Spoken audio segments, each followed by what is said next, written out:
What's cooking, folks? Vermillion Phoenix here, and today we're jumping into some more Orcs Must Die Unchained. This time we will be taking a look at the Confluence with Brass. Now, Brass is much less mobile than a lot of the cast, so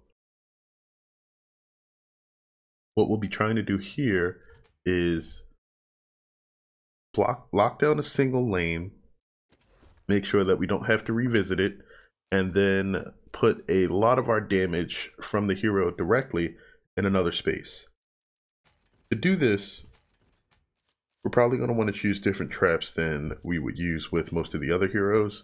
We're going to need a mix of cost efficiency and high burst damage, because Brass can deal a good amount of damage to enemies that are sort of coming through on her own. But at the same time, we want to be able to get a lot of damage for smaller enemies that are coming through and prevent them from really being able to travel too far. So I think what I'm going to do here is bring the BGH Ballista. We're going to bring some lightning rods. I'm going to get wall building PhD. I don't think we're going to need a discount for the lightning rods. They're already pretty cheap. Gonna grab Feeling Fierce, and as she doesn't have too much HP, we're gonna grab High Pain Tolerance. Now for some wall shenanigans, we're gonna grab Grinders, and could put a Boom Barrel Roller here. They kind of need to be spammed though to get solid coverage, but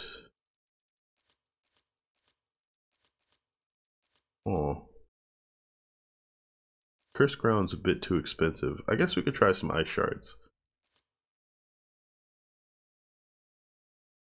Yeah, I think that'll work. So let's go ahead and fire it up with that and see what we can do. Actually, no, there's a couple other things that I need to make sure we don't overlook. Primarily, we want to use a deckhand and a blacksmith, and since she does need to make sure that she keeps her HP topped off, we'll take the mending route and a teleportation ring just in case we need to jump to the center here due to her lack of overall mobility. All right, here we go. This place could use some improvements. All right. So from here, gonna head over here. Another over here. Block that off. Exactly. And that. We will place a deckhand here. Another genius setup. Nope. Maybe There one we go. over here. The Gonna right add a setup for the most combos. No. That area really doesn't work well for This will be useful. just about anything, really. Each trap to be placed perfectly. All right, so those work. I believe I have a discount part in my shock zappers. Enemy has opened a minion So portal. let me drop that and actually get Right through here. a couple of these going. Till they come through here. The sooner you get the shock zappers up, the sooner they will actually reach their full potential. I may not actually want to leave that there.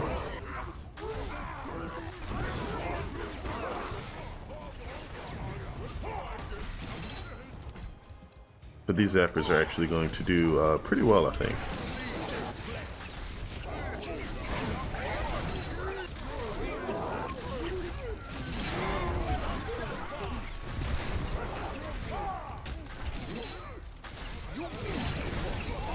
Alright, if possible, you want to try to reserve your cannonball for like truly ranged enemies.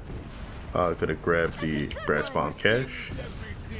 Just because it's very difficult to actually get close enough to one-shot ranged enemies if you're not careful, especially if they come in bulks. And if you are rushing towards a high HP target like an unstable rift, always right click before you primary attack, because the primary attack has a bit of lag on it, and that will keep you from getting into a situation where, you know, if it's a risky situation or it's near the last moment, instead of you possibly you know, fumbling it and missing your opportunity to succeed, you should deal enough damage, or at least the most damage that you can deal in the situation, to that entity. But how? Come on. None of that. It's not like scrap is hard to find, you know. Right in the gearbox. Alright, managed to stop them from doing too much, which is good. Now the good thing about these is that they're also really, really cheap.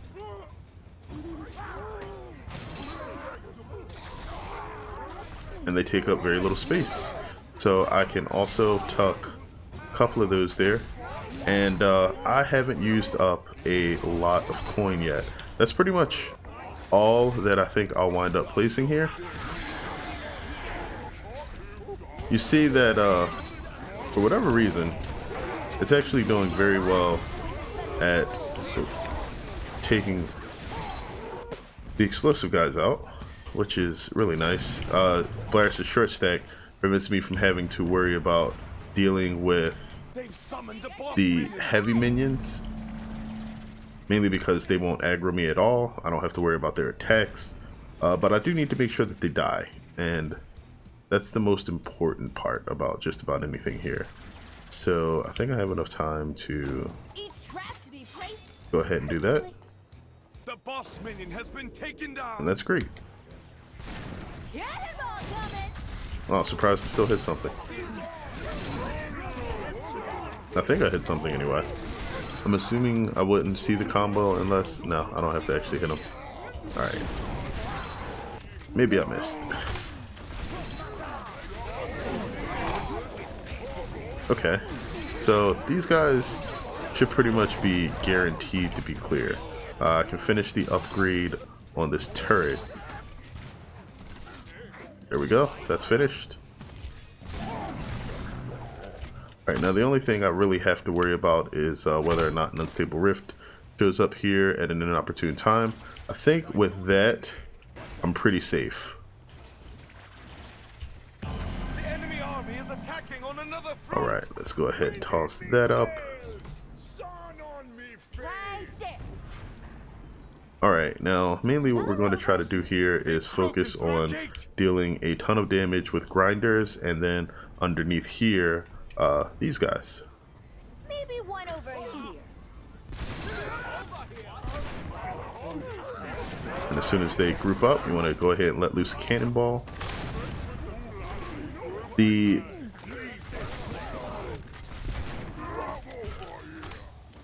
turret can probably be moved, and while I think it might be a good idea to move it if you have, say, multiple characters or heroes, you know, you're playing with more than one person, I can't say that the amount of time that it would take would be beneficial. And by that I mean I think it may be a bad idea to actually try to spend the time to move this. Again, because of Brass's lack of mobility, it actually makes it detrimental to set up her turret, and that sucks a lot, but just kind of the way it is. Alright, since my goal is to really clear this for speed,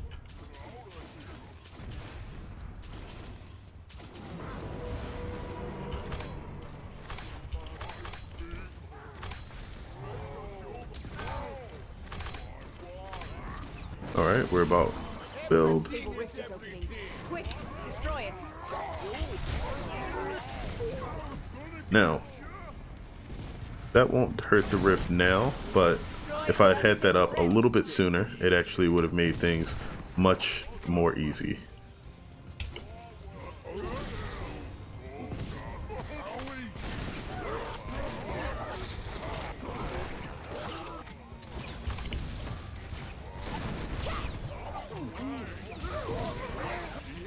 Alright. Gotta get a few more of these up. Now, my problem here is that I'm staying in sight of these archers quite a bit, and that's actually just making everything take much more time than it should. Alright, these guys we're just gonna have to let die. The right setup, the most combos.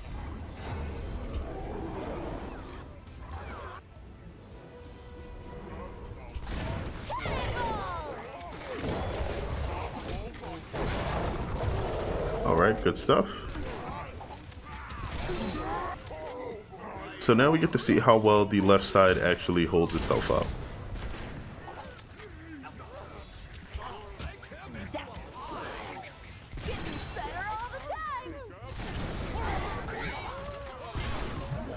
I think we could use one more of these.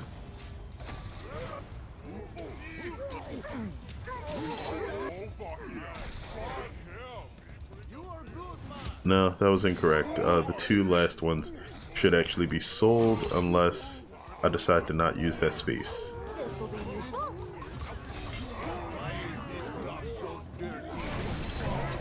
Because it looks like unless the enemies are sufficiently grouped up, they really don't manage to hit that too often.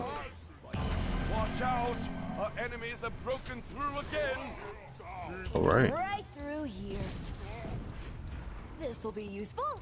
And that should be pretty much all I need there. There's the rear area now that I have to go and manually defend. The more I gain, the more I deliver the pain. And again, for brass, this is more about... There's the seam. Exactly. They've broken through a gate! This is more about I shoot ya. just making sure that you're not missing a large group of enemies. Oh, that was a good miss. Alright, then we got one more coming. You're dead. Why would you aggro me? That's like the worst thing that you could have done. Alright, good job. Guardian pretty much caught that guy at the last possible moment. Another over here. The right setup for the most combos. Now, because of the fact that all of these guys are runners, they're actually not going to waste too much time back here. So you can kind of just let them go. Of course, if you have a Guardian placed, he will help to thin the herd just a bit. But for the most part, they're just going to run into the grinders that you have set up there and die. And the only part of that squad that you'd even have to try to take out quickly is the part in the rear. But they're fast. There's a lot of damage here. I don't think I have anything at all to worry about or consider.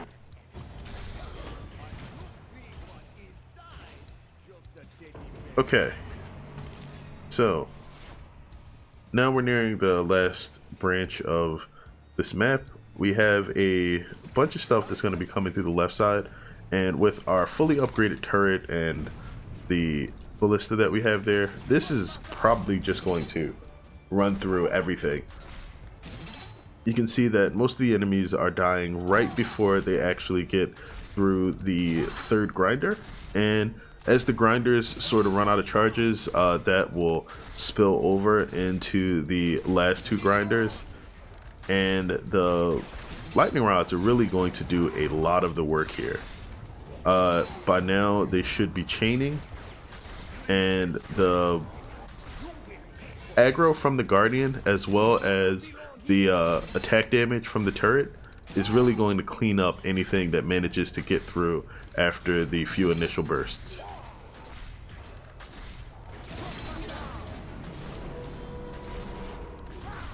Of course, it does look like we will have to worry about a bit of damage coming through from those Cyclops mages, but Cyclops mages are pretty much always a problem. Either you murder them immediately or they cause issues for you no matter what. Now, if I wanted to spend more cash there, it basically turned into more lightning rods. And our heroes destroyed the unstable rift, and there was much rejoicing.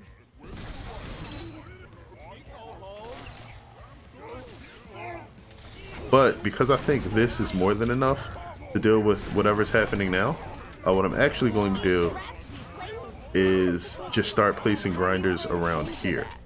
And what that'll do is it'll thin the herds going around and coming back. And so it will basically speed up the amount of time that it takes for this map to get cleared.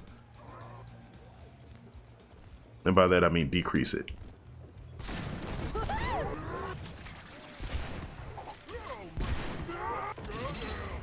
Maybe one over here.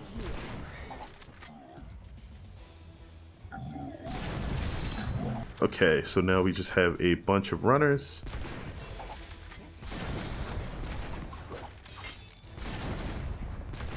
It's not a bad idea to sort of put these gaps in the herds. That will help it, or that will help them not fatigue your grinders too much. Right there. What is... They've destroyed our Ooh. barricades. Yeah, that's a lot of coin lost. Boss minion defeated. Once you get the last upgrade for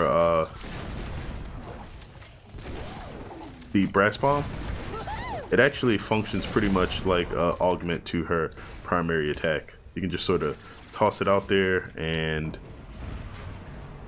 once anything is within range,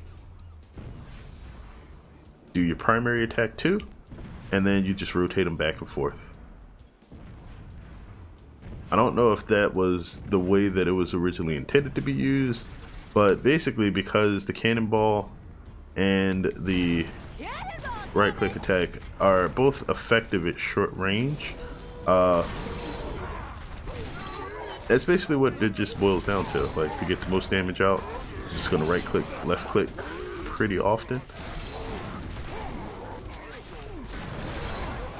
And that is really the crux of dealing damage with brass for the most part.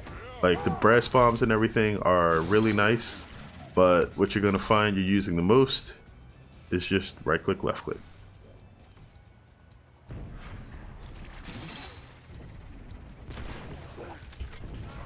And I realize now that I probably could have made this much more efficient by doing this at an earlier time.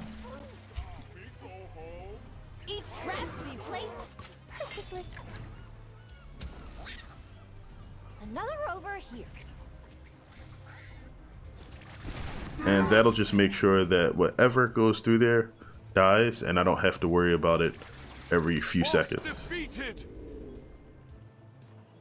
I think that was Ticklet coming out of the left. That was the Big GH Ballista doing what they need to. We have a few enemies that are coming out of the right gate now. Alright, now that it's just this guy, he's pretty much toast. And here's our last few strings of enemies. We're going to let the grinders handle most of what comes out of here. The things that we're going to be looking out for are basically any straggling slower enemies like these guys. And then because we don't really have anything else to do, we might as well just go nuts.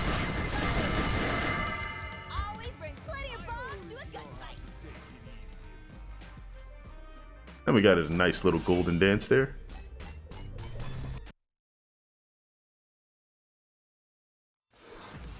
Alright, nice. I got the scrap collector achievement. So yeah, brass isn't going to be super about jumping back and forth between multiple lanes when you're playing. She very much fits into a support role in that while she can deal a lot of damage on her own, she's not somebody that's going to be able to single-handedly cover a large map. It's going to require careful trap placement, and if any additional aggro is needed, it's going to have to come from Guardians or other players. So be very careful when you are planning out how you want to set your traps up while playing brass. Nice! Jade Empire Guardian. This guy is one of the few things that I was still missing in the game.